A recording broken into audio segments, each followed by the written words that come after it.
Let's go now to Sergio. Says, hey there, I've been modeling since high school and graduated college 5 years ago. I'm trying to grow both my artistic and technical skills. I do currently have a job as a 3D artist, that's great, and although it pushes me in regards to optimization, it doesn't push me enough artistically. I mostly do props, vehicles, and environment work. I try to stay away from characters unless mechanical. Any feedback would be greatly appreciated. Hey, that's great, man. Let's take a look. Nice, nice. Okay, so you do got some stuff. And I can see here why you meant that you're doing a lot of virtual stuff or optimization stuff. It seems like you're doing a lot of VR elements. I've mentioned this before, guys. I know that as gamers, we don't use VR as much, or at least I don't. I know the market for games is relatively small in terms of VR, but VR is big in other industries, like this sort of stuff, like architectural visualization, training, manufacturing things. Like they use VR quite a bit, and it's a specific skill set that you need to have for this one. So this one I like. I think it looks quite nice. I understand the kind of elements that you're going for right here. I'm not sure you need to optimize this heavily. So for instance, here on this like furnitures, I can see this like being very, very, very low poly. Like you can see all of the curvature there on the sofa. I'm not aware of the complexities of the project, so I'm not sure if you need to go that low. But yeah, it's cool. I'm guessing you're using some sort of tileable textures as well, and that's why we cannot add too many variations to the elements. So this is my advice for you, my friend. Some of this stuff you might want to maybe remove. I'm not saying remove, right? Because it's work still at the end of the day. But they're definitely a little bit too simple comparison to some of the other elements.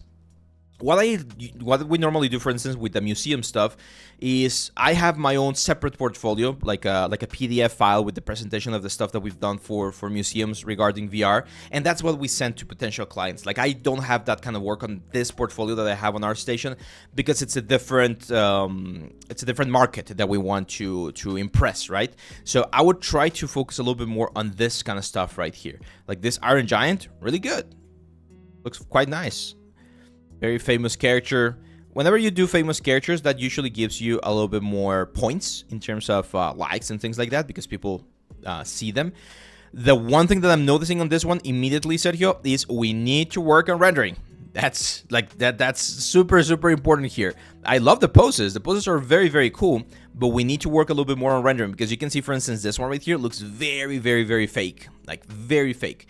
And there's no excuse nowadays. I remember back in the day, it was a little bit complicated to learn about rendering. This is why I made this course for all of you guys. In case you haven't seen it, it's right here, Portfolio Presentation Workshop. It's on my site. It's completely free, and we go over Blender. So no, there's not going to be any excuse about having to pay more.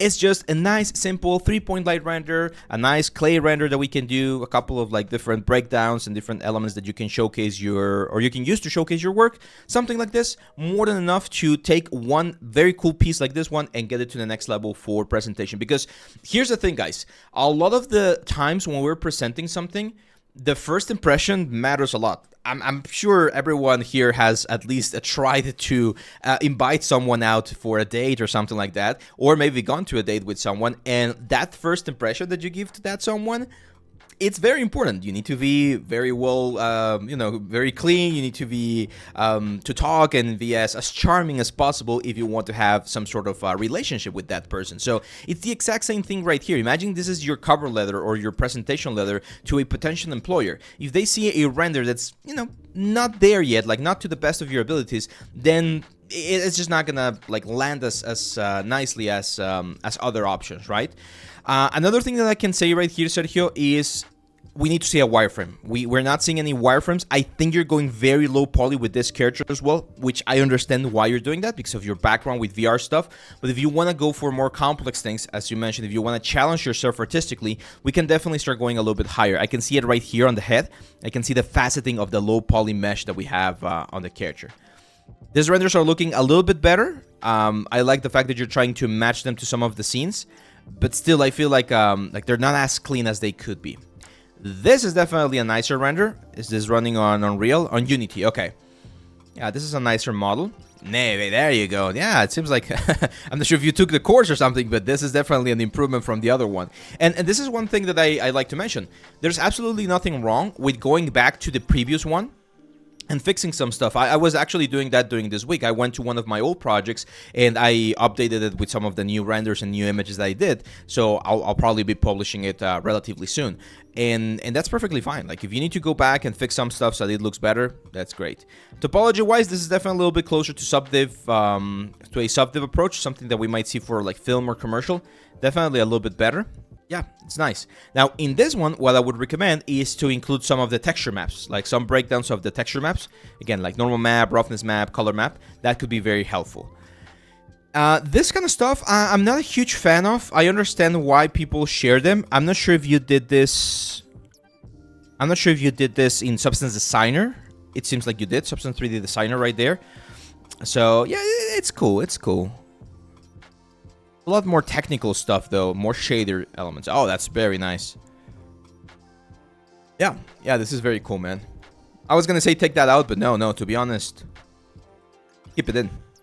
So what you need here, especially because you have this, like, again, optimized VR things, is try to do more of this stuff. Especially if you want to eventually switch to another type of job where you're doing more complex elements, try to switch to something that's a little bit more complex there. Cool stuff, Sergio. Cool stuff.